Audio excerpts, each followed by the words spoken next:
All right, so this is video number 7 in my series Tribulation 101. Okay, so the world is about to become a dark place, and we won't have time to be sitting on the internet discussing why and discussing the way out of this thing. And so I came up with a video series that is designed that if you watch it, you will be able to make better choices, and for some of you, you will be able to make the ultimate better choice, okay, for your lives. Okay, go back and watch those previous videos. I did the best that I could. Time is short, and I got to get these videos done and get them out there. Okay, so this video, I'm going to talk about the scriptures, but I'm going to do it in a different way. You can always go and you can read the scriptures. There's so many different apps today. There's so many different, books are cheap. You can get books very inexpensive on Amazon or from a library where they're absolutely free. And so there is a glut of information, okay? And so I don't even have to go there with respect to that. But I hear a claim out there that the scriptures are in fact false. That they're just myths that people wrote down, and we don't need to pay attention to those things because we live in an information age where we have it all. So I'm going to give you a kind of an understanding of where the man of antiquity was, okay, in his understanding, where we are in our consciousness, how it differs from the spirit man, and how that differs from the God man. Okay, so we're going to start there. All right. So you have to realize that the man of antiquity had the known. What was known to them was the life that they were living. If it was an agrarian life and they were farming, if they were sheep herders, then they were doing that. And it was a very limited existence, okay? And everything else was the unknown. Meaning that they didn't have, in many places, books where they could read. If somebody came telling stories, then what they could have is they could have new ideas that they had never thought or would have never thought of on their own, okay? And so what we do in our modern age is we kind of put our consciousness on the man of antiquity, not really understanding that there are very few tribes today where there's just what they know and they're operating off of what they know just above the animal kingdom, and they're just in a state of perpetual survival, okay? Now, modern man, he has accepted knowns, okay? And so if you see that ancient man up there, it has just that one box around his head. This guy has a box around his head. This is what the limits of our reality that we accept. But the modern man knows that there are unknown knowns, meaning like you're scrolling on TikTok and there's all of these different worlds that you could come into and you could, learn more about. They're unknown to you, but they are known. It is known that those worlds in fact exist. And so the storytellers would come and they would tell the ancient man of these worlds that they traveled into. An ancient man or man of antiquity would listen to this man who was more of a metropolitan person, and they would learn more about how the world was structured, okay? And so modern man is, kind of a modern version of the griot or the traveled man who would go different places. Spiritual man. Now, spiritual man knows that he has accepted knowns.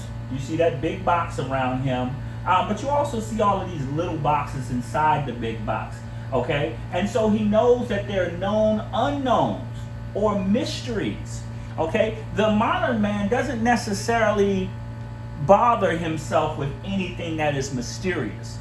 He only is concerned with those objective realities that we know, those things that might also be myth, and he's going to just leave them in the realm of myth.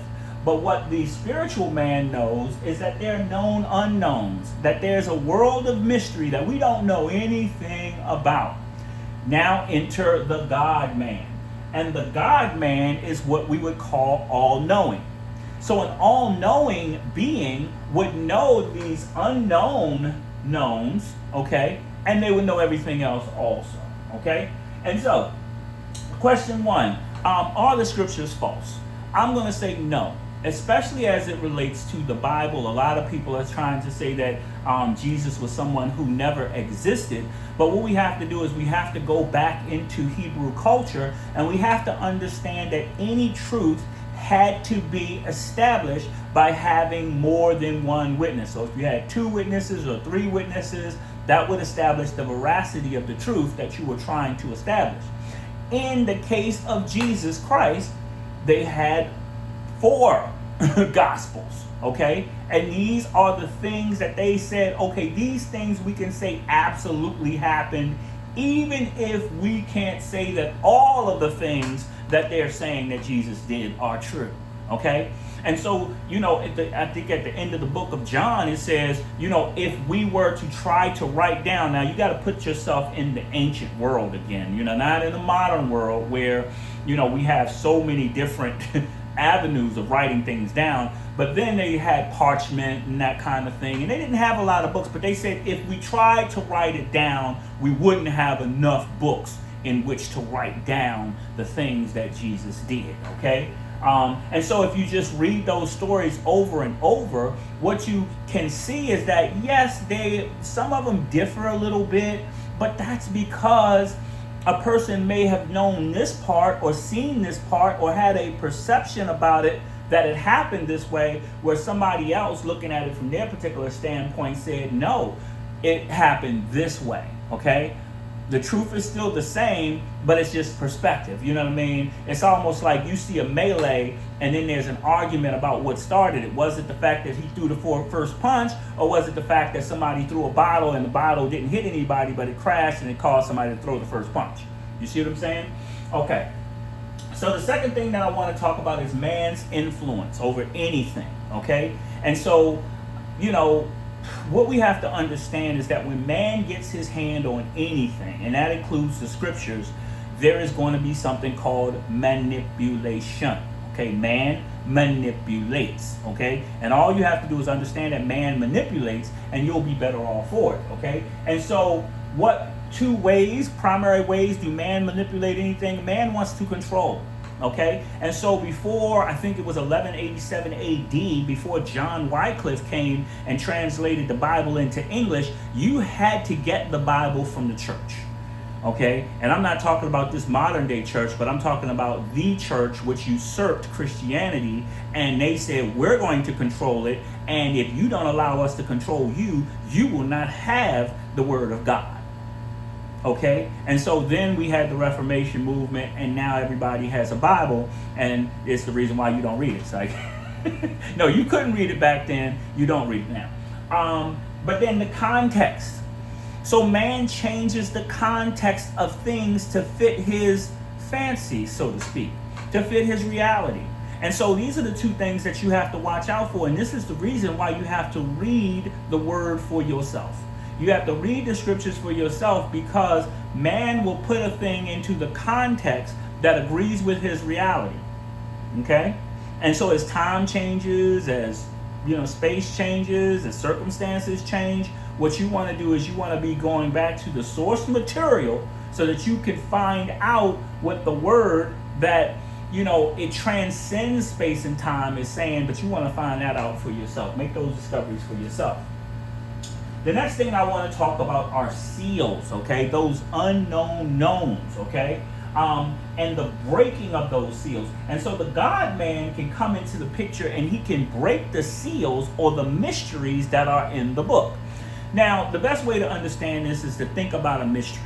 If you're watching a mystery movie, as that mystery movie goes on, what they do is they reveal more and more about the perpetrator. They reveal more and more about where the treasure is in those, Indiana Jones movies. And then at a certain point, you get it. Oh, the treasure is in the cave, but it's buried under the statue. And then all they got to do is raise the statue up and pull the treasure out, and they'll be okay. If you've played the Clue, then it's in the study, and he did it with the wrench. You know what I mean? But these things are revealed over time. And so what ancient man or the ancient prophets had to do was they had to trust. that the voice that they were hearing was the voice of the God-man, and the God-man was giving them a picture of things that would happen in the future. These pictures were so fascinating to the man of antiquity that the man of antiquity said, we have to hold on to these stories. We have to hold on to these pictures because, first of all, there's something in it for us. And it would evolve their consciousness. It would evolve their way of being just by hearing about the future, just by hearing about this new reality, right? And then there was something in it for the man of the future. And the man of the future could look into those same scriptures and say that this has to be from a God-man who has to exist. There has to be an existence of a God-man, because how did the God-man know at that particular time that this thing was coming and it was happening in the future? Now, a second benefit of the scriptures is that you see the voice of the God-man. So if the God-man comes again in the future with that same voice, that similar pacing, then you can understand that, oh, this is the same voice that Jeremiah heard. This is the same voice that Isaiah heard. This is the same voice that Ezekiel heard. And you can say, oh, what is the message that that voice is giving to the spiritual man, you know what I mean, who knows that there are mysteries, so that I can figure more of this situation out, right? And so that is what we talk about when we're talking about the voice of the voice of the God-man, and we're talking about the seals. Now, when it comes to the false prophet is a spirit man playing a God-man, okay? A spirit man playing a God-man, a spirit man who has some things figured out. And instead of saying, hey, I got a few things figured out, and, these are my opinions about what I have figured out, they say, no, I'm the God-man. I have it all figured out. Come follow me. And so in the Bible, Jesus said, many will come in my name saying, I am he, and will deceive many. Because people, when they get this wonderful information, you know what I mean, where there are all kinds of seals that can be broken in the information to the benefit of those who would but read it, they go a little bit crazy. You see what I'm saying? As opposed to just saying, I'm thankful that I have information. I'm thankful that I can further straighten my life out. That I don't have to exist in a box with other boxes that I can come into and go out of, but that I can understand the bigger picture of the situation. Okay? And so, that's my take on the scriptures. My only other thing to say is that you have to be about the business of reading it for yourself, okay? If you're lazy and you're the type of person that needs to follow somebody, then unfortunately what will likely happen is you will likely follow someone who is manipulative, and either they want to control you or they want you to choose a context that fits something that they got going on, okay? There's some great teachers, some great preachers of the word, some wonderful information to be had, but you want to get it from somebody who knows their place, and it's not to say that these people are servile and bungling, no, but they understand that. Again, and as I said in my last video, you're just a speck of dust, here in this place for a certain period of time. We're nothing, okay? And so the little information that we get and that we can share, it should guide people back to what? The words of the God-man, okay? And so that they can unlock some seals in their life, and that we can all make these better choices, okay? The highest choice being to choose the kingdom of the God-man. Because if somebody is saying, yo, I'm offering you a place in the kingdom, you know what I mean, of the God-man. Now, of course, the human consciousness says, hey, I'm not worthy of anything but my little 2-bedroom apartment, and my little Toyota Corolla, and I'm just going to take that to work, okay? But what we have to understand is this is a very finite existence. You know what I mean? We're just a blip on the screen. We can be thankful that we're born in a time where we do have all of these little crazy little boxes that we can go into. There's a benefit to that. There was a benefit to being the man of antiquity, okay? We won't get into that, but there was a benefit to that. There's a benefit to that. But the ultimate benefit is to become like. You know, Jesus said to the people, he said, you know, it's good enough, you know, for a student to be like the teacher. The student ain't never going to be the teacher, but it's good enough for the student to be like the teacher. Okay, but in being like the teacher, it means that you have to go through that process, and you have to go through those vicissitudes, and you have to get it from the teacher that you are like the teacher. This is my son in whom I am well pleased. I'm turning over all of the power to this man because he is the one who figured all this stuff out. You know what I mean?